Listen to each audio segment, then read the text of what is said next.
Welcome, brothers and sisters, to the chapel of His Holy Light. I am Brother Sebastian, and before we continue, I'd like to proclaim that through attending our Mass today, you have taken yet another step towards His benevolent forgiveness. You have put aside the temptations of the flesh, the tiredness, the hunger, and you turned towards His light, knowing that only in Him you will find true nourishment and rest. You may find them here, but know that they are not free. Nothing ever is free, is it? I know that you know it, and your families know it, because from your daily rations of starch to weapons with which you protect your home, everything comes with a price. Your time spent here listening to His word is also not free, because that word isn't free. If it were, it would be worthless. You may go out, take a bucket from your home and fill it with sewage, because sewage is free. But you're not going to drink the sewage, are you? Sewage is worthless. Nothing that's ever worth something is free. Hold on, priest, you'll say to me. It didn't cost me anything to come here. Your doors are always open, aren't they? And to this I will say, yes, child, for it brings me happiness to see the faithful gathered together. It doesn't mean, however, that coming here is free. As I said just a moment ago, you have put aside the meaningless task you might have spent your time on, but you came here instead. Do you think, however, that the hunger that you feel in your stomach right now, the hunger that could have been sated if you weren't here, or the ache in your muscles from week of work, the ache that screams for you to lie down and rest, that demands of you to rise from your knees and leave this place, do you honestly think that even all of this together, and the effort that you spend and keep spending with every second, every minute here to overcome them, is enough to balance out the price of His light, the worth of His holy word? Are your strained muscles whispering confirmation? Can you already hear yes in the gurgling of your stomach? Kill it then. Yes, you've heard me right. Kill it. Right now. Take out the knife from your pocket and hold it in front of you. Do you see the blade pointing at your chest, ready to strike? Do we not say, kill the heretic and purge the unclean? You can hear your body speaking heresy, can't you? Everything has its price, and the price of heresy is death. What is your body saying now? Does it scream for mercy? Does it beg your mind to spare its life? Now put the knife down. Good. Your body dared to blaspheme, but your mind did not. Remember that in the future, as you feel your body once again slipping into the heresy of hunger and into the vileness of thirst. As long as your mind remains pure, as long as your mind holds your knife, you remain protected and supported by His benevolence. Just as I said, however, the collective effort of all of us here pales in the comparison to the value of His light shining upon us here today. There are others, countless others, whose efforts bring us closer to deserving the moment of rest that we enjoy here today. You know them, for they are your own brothers, your own fathers, daughters, sisters, and sons, taken from the bottoms of the Underhive that surround us all here and elevated into the ranks of the Astra Militarum, our own Imperial Guard. Now they stand together, protecting us all against every type of horror this galaxy tries to throw at His chosen people. Us here today, my brothers and sisters, they stand valiantly in front of the endless maws of the tyrannid horde. They remain pure of mind and strong of will, fighting the heretical mystics of the Eldari. They hold the line with the one true belief in their hearts, repelling strikes of those that dared to spurn his love and his protection. Brought together as they are through both his calling and the edicts of the Adeptus Administratum, they still remain varied in their cultures, dialects, means of warfare, for they still, even elevated, remain scions of their own worlds. Infinite as our Imperium undoubtedly is, there are regiments that stand out amongst the endless numbers of their contemporaries. No, my dears, as much as we can be proud of the daughters and sons of our own world, they have not matched, yet I hope, the renown of the regiments I am going to tell you about. Even down here, you have heard the tales of the broken world of Cadia, stories of the toppled mountains and boiling seas, of how the world itself cracked open under the attack of the archenemy, and how its guardians, the Cadian shock troopers, stood their ground even as this very ground was shattering beneath their very feet.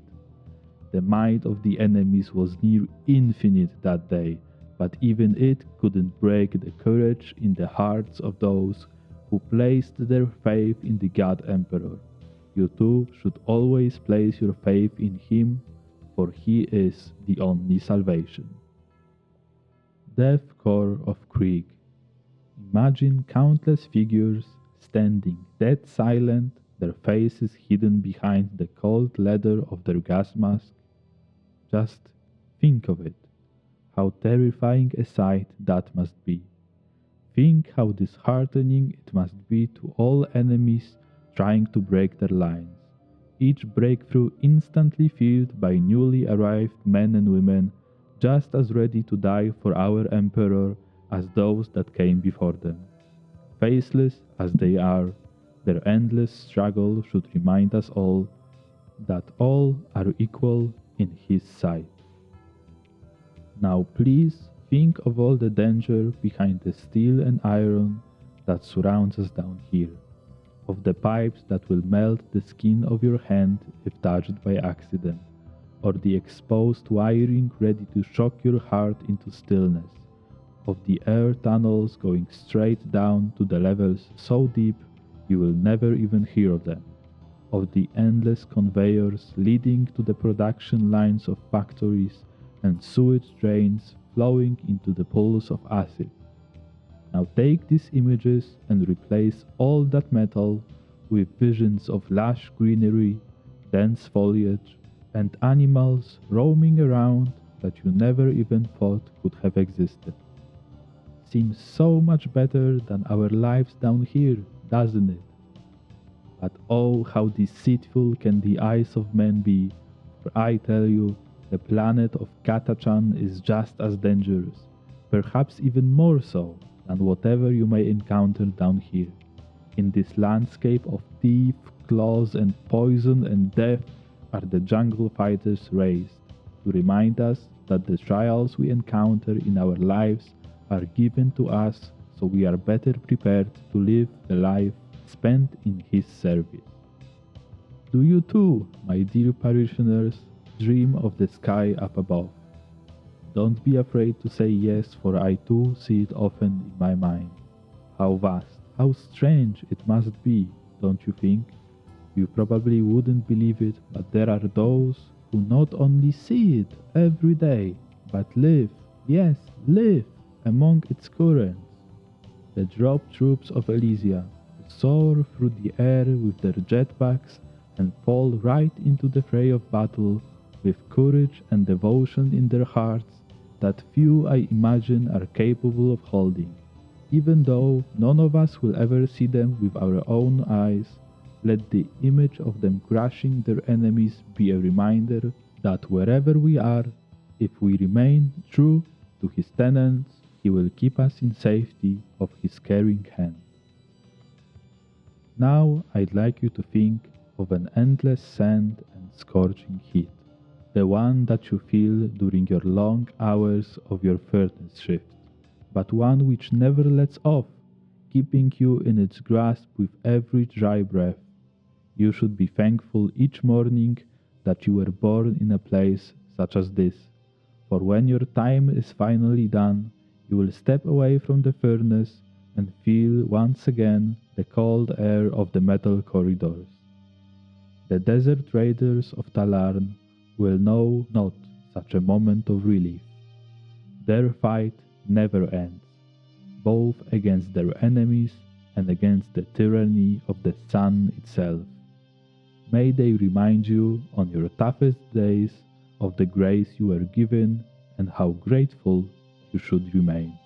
As I spoke to you just now about the skin-melting heat, let me take you to the entirely different landscape. Ice and snow, my brothers. Ice and snow that gnaws relentlessly at your bones, with every step you take against the never-ending blizzard that with all its might tries to pound and push you deeper and deeper into the ice-cold coffin of the permafrost.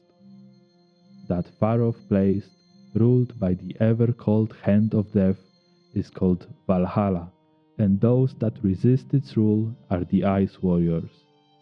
Scattered must be the rays of sunshine on their world, but I see them raising their heads towards the skies, seeking its fleeting warmth. A brief respite, but so needed. I want you to keep their image in your mind as you raise your heads towards the light of our Most Holy, for subtle and his supportive light may be, it is all you need among the endless toil.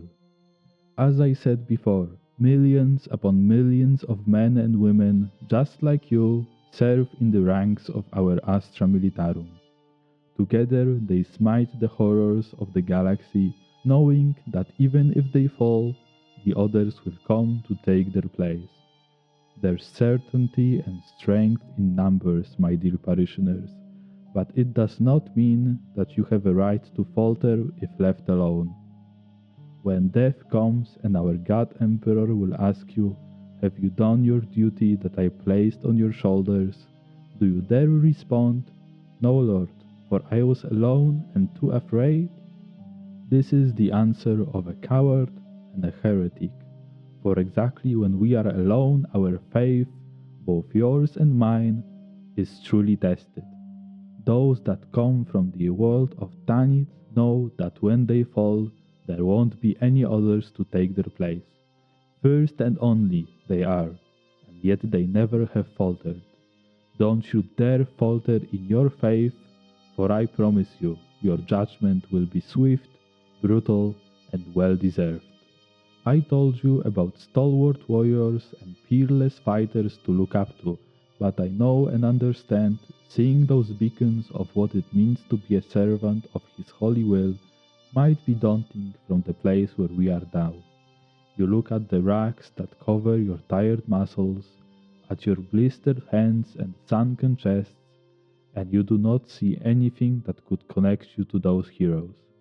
Fear not, for I promise you, from the richest to the poorest, from the living icon to a lowliest scoundrel, we all have a place in His plan. May those called the Chem Dogs of Savlar serve as a proof to you. Murderers and criminals they are, taken from the darkest, most foul prison pits, and yet even they serve to fulfill our God Emperor's plan for this galaxy. Remember, my dear parishioners, even the worst transgressions may be paid for and forgiven, for His mercy is truly endless. Commit your life, commit your death to serve His will, and I promise you, no matter where you are, you will have a share in His redemption. This commitment is not just a one-time decision, of course. On the factory floors of this very Underhive and on the muddy battlefields of alien, faraway worlds, it's so easy to lose it, for it to slip between your fingers and disappear somewhere in the gutter. Yes, the chemdogs point out the distant goal and pass on to you a promise of a better tomorrow.